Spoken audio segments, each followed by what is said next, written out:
ஓம் சாந்தி. B.K. Surajbhai அவர்களின் தாரணை வகுப்பு, ஏப்ரல் 9, 2024. பாபா நம்மை மாயையை வென்றவராகவும் இயற்கையை வென்றவராகவும் ஆக்குகின்றார். எப்போது நாம் இவற்றை வென்று விடுகிறோமோ அப்போது இவை நமது சேவாதாரிகளாக ஆகிவிடுகின்றன.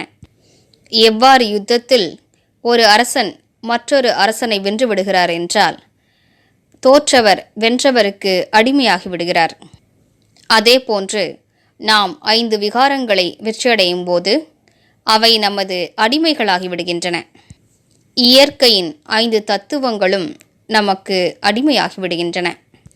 நாம் அவற்றிற்கு என்ன கட்டளையிடுவோமோ அவை அவ்வாறே செய்யும். இதன் நினைவார்த்தமாகத்தான் விஷ்ணு அவர்கள் சேஷனாக படுக்கையில் படுத்தபடி கீதை ஞானத்தின் சிந்தனையில் மூழ்கியிருக்கக்கூடிய சொரூபம். 5 விகாரங்கள் என்ற பாம்புகளை அவர் வசப்படுத்திவிட்டார். இயற்கையும் அவருக்கு வசமாக இருக்கிறது. யார் உடலிலிருந்து விலகி இருக்கக்கூடிய பயிற்சியை மேற்கொள்வார்களோ அவர்கள்தான் இயற்கையை வெல்ல முடியும்.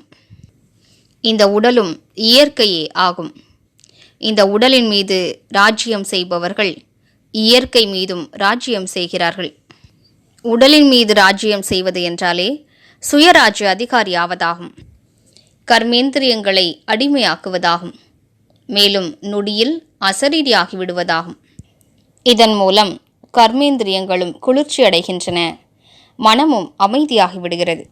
எப்போது இந்த உடல் உணர்விற்கு வசப்படாமல் வெற்றியடைந்த நிலையில் இருக்கிறோமோ அப்போது இந்த இயற்கையும் நமக்கு அடிமையாகி விடுகிறது. மேலும் எந்த ஒரு ஆத்மா காம விகாரத்தின் மீது வெற்றியடைந்து விடுகிறாரோ அவர் மற்ற விகாரங்களை சுலபமாகவே வென்றுவிடுகிறார்.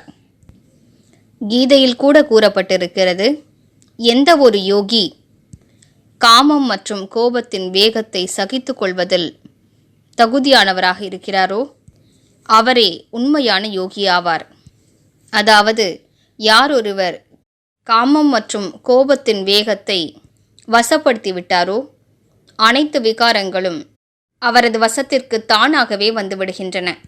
அவர் மாயையை வென்றவராக ஆகிவிடுகின்றார்.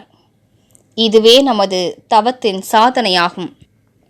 நாம் தெரிந்து கொள்ள வேண்டிய விஷயம் என்னவென்றால், அசரீரி தன்மை பயிற்சி செய்யாமல், யோகம் தவத்தின் சாதனை செய்யாமல் யாருமே மாயையை வென்றவராக ஆக முடியாது. இந்த விகாரங்களை அமுக்கி அழித்துவிட முடியாது. இவற்றை யோக அக்னியால் எரித்தாக வேண்டும். சித்தத்தினை குளிர்விக்க வேண்டும். சுயமரியாதையில் நிலைத்திருந்து அகங்காரத்தினை அழிக்க வேண்டும். ஆன்மீக உள்ளுணர்வை உருவாக்கி பற்றுதலின் மீது வெற்றியடைய வேண்டும். மேலும் ஆசைகளை அறியாதவராகி பேராசையை மூலமற்றதாக ஆக்க வேண்டும். எதுவுமே தேவையில்லை, பகவான் கிடைத்து விட்டார், அவ்வளவுதான். சித்தம் அமைதியாகிவிட வேண்டும். அவர்கள் இவ்வுலகின் போட்டி பொறாமையிலிருந்து விலகி விடுகிறார்கள். பிறர் எவ்வளவோ செல்வம் சேர்க்கிறார்கள், எத்தனை சாதனங்களோடு வாழ்கிறார்கள், நம்மிடம் அவை ஏன் இல்லை?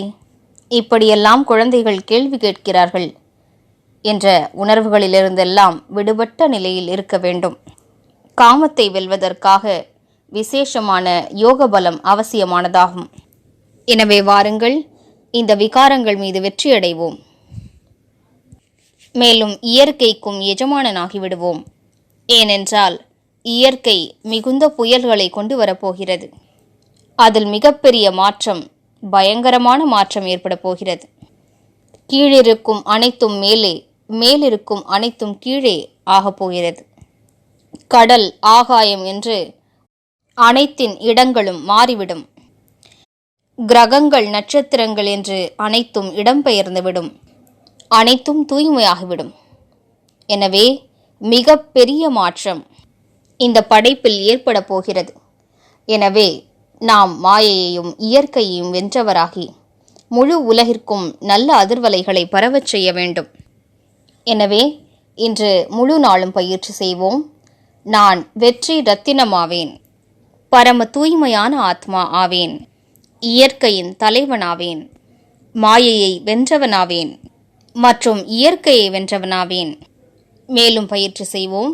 நொடியில் ஆத்மாவாகிய நான் இந்த உடலிலிருந்து விடுபட்டு அசரீரியாகி பரந்தாமத்திற்கு எனது பிரியமானவரை சந்திப்பதற்காக செல்கின்றேன். அவர் அருகே சென்று அவரது அதிர்வலைகளை கிரகித்து கொண்டு பின்னர் உடலிற்கு திரும்பி வந்து அவற்றை நாலாபுறங்களிலும் பரப்புகின்றேன். ஓம் சாந்தி.